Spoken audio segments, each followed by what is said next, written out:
ఇది జీవీఎల్ గారు ఆ విజయం ఎలా వరించింది అని చెప్పి వివరాలు అందిస్తున్నారు. మనతో పాటుగా దిలీప్ గారు ఉన్నారు. దిలీప్ గారు నమస్తే. నమస్తే. నమస్తే అండి. సార్ ఏంటి 27 సంవత్సరాల కల ఫలించిందా? నేను బీజేపీలో లేను. ఓకే. ఓకే. సార్ ఏంటి సార్ ఎలా చూడాలి సార్ ఈరోజు ఢిల్లీ అంశాలని బీజేపీ కైవసం చేసుకోవడం? బీజేపీ గురించి చెప్పట్లేదు. ఢిల్లీలో బీజేపీ 27 సంవత్సరాల ఆ కళ నెరవేర్చుకోవడాన్ని ఏ రకంగా చూడాలి?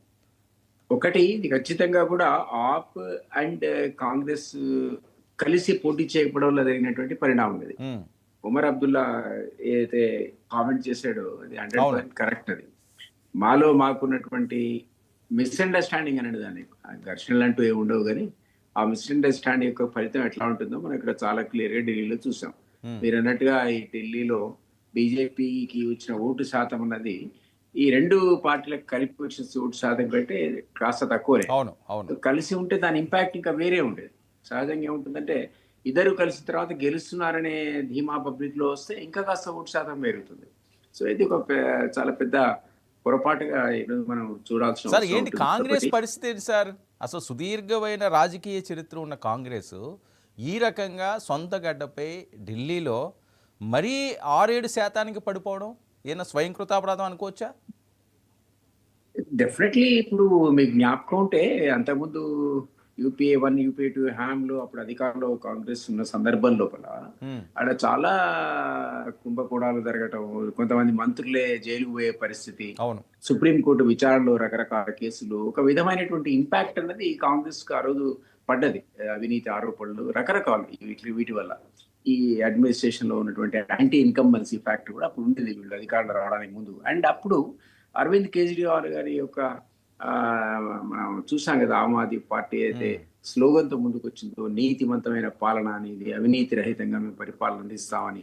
అండ్ డెఫినెట్‌లీ ఫస్ట్ టైమ్ వాళ్ళు అధికారంలోకి వచ్చినప్పుడు వాళ్ళు చేసినటువంటి రకరకాల ఎక్స్‌పెరిమెంట్స్ కూడా అవి ఖచ్చితంగా అది ఎలక్ట్రిసిటీ బిల్లు తగ్గించడం గానీ, లేదా వాటర్ బిల్లు తగ్గించడం గానీ, ఏ ప్రామిస్‌లు అయితే ఎలక్షన్స్‌లో చేశారో వాళ్ళు అవి నిలబెట్టుకున్నారు. సో, అవి వాళ్ళని ప్రజలకు దగ్గరగా తీసుకుపోయినాయి. వాళ్ళు డెఫినెట్‌లీ ఆకర్షించగలిగారు.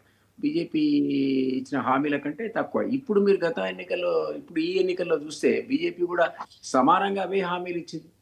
ఫ్రీ అవును. బీలకు దూరంగా ఉంటామని దేశవ్యాప్తంగా పాలసీ ప్రకటన చేసే బీజేపీ కూడా ఆఖరికి అదే ఫ్రీ బీలనే ఎంచుకుంది ఢిల్లీలో పాగా వేయడానికి. కాబట్టి ఇవన్నీ కూడా ఒక క్యుములేటివ్ ఎఫెక్ట్ ఇది.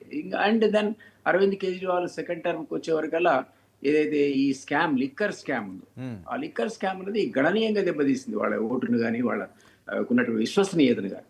ఎందుకంటే అది ప్రజలు ఎక్స్‌పెక్ట్ చేయలే ఆమ్ ఆద్మీ పార్టీ నుంచి అట్‌లీస్ట్.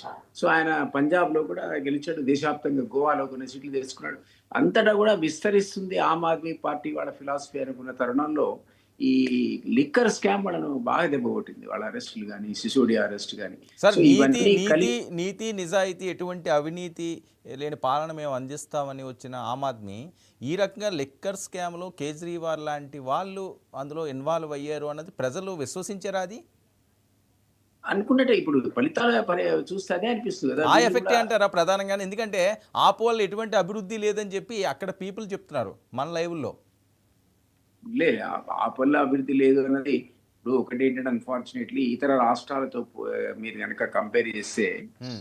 ఢిల్లీ అన్నది స్టేట్ పేరుకే స్టేట్ తప్ప అవును. Most of the administration key రంగాలన్నీ కూడా కేంద్ర ప్రభుత్వం చేతిలో ఉంటాయి. యెస్. హోమ్ గాని లేతే మున్సిపల్ అడ్మినిస్ట్రేషన్ గాని, మున్సిపల్ కాదు దాన్నేమంటారు అర్బన్ మినిస్ట్రీ అర్బన్ ఇట్లాంటివన్నీ డెవలప్‌మెంట్. కూడా.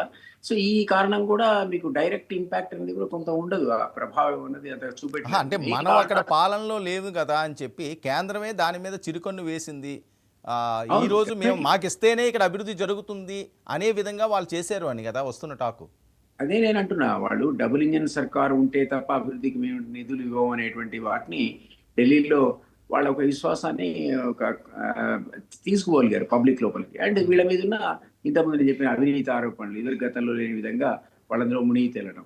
అండ్ దెన్ థర్డ్ ఏంటంటే ఫ్రీ బీస్ ఏవైతే ఇతర రాష్ట్రాల్లో మేము మాలాంటి వాళ్ళని ఎంచుకున్నామో పార్టీలు కాంగ్రెస్ గాని, ఇతర పార్టీలు లోకల్ పార్టీ గాని, అవన్నీ బీజేపీ కూడా విస్తృతంగా ఫ్రీ బీలు ఇచ్చింది పాలసీకి డిఫరెంట్‌గా. ఇవన్నీ కూడా ఒక క్యుములేటివ్ ఎఫెక్ట్ ఉంటుంది. Apart from that AAP and Congress కలిసి పోటీ చేస్తే ఉండేటువంటి రిజల్ట్ వేరే. అది మన దగ్గర జనసేన, టీడీపీ ఆంధ్రప్రదేశ్‌లో దాని ఇంపాక్ట్ చూడండి. ఓటు పర్సెంట్‌లో పెద్ద తేడా లేకుండా ఇద్దరు కలిసేవరకల్లా ఒక ప్రబలమైన శక్తిగా ఎదిగారక్కడ. ఆ కాంబినేషన్ అద్భుతమైన ఫలితాలు సాధించింది. ఇక్కడ కూడా విడివిడిగా పోటీ చేయడం మనం నష్టపోయేటువంటి పరిస్థితి కాంగ్రెస్కు ఉంది. మీరు అన్నట్టు ఎస్ కాంగ్రెస్ డెఫినెట్లీ అక్కడి నుంచి ఇంకా రికవర్ కావాలంటే చాలా టైం పడుతుంది. గత ఎన్నికలతో 4.6% కంటే ఈరోజు 7.8% అనేది ఇంకా గణనీయంగా వృద్ధే కానీ అది ఏ గెలుపు కూడా ఉపయోగపడేటువంటి ఓటు శాతం కాదు. ఇంకా చాలా పెరగాల్సిన అవసరం ఉంటుంది. కాబట్టి రాబోయే రోజుల్లో మిత్రపక్షాలు ఇండియా కూటమిలో ఉన్న వాళ్ళందరూ కూడా ఆలోచించుకోవాల్సిన పరిస్థితి అయితే ఏర్పడింది డెఫినెట్గా. ఎందుకంటే సార్, బీజేపీ ఢిల్లీ ఉత్తేజం బీజేపీకి తెలుగు రాష్ట్రాల మీద ఇదే స్ట్రాటజీతో రానున్న రోజుల్లో ముందుకెళ్లే పరిస్థితి అయితే కనిపిస్తున్నదా? ఎందుకంటే వాళ్ళ ఫోకస్ అంతా కూడా సౌత్ మీద కదా.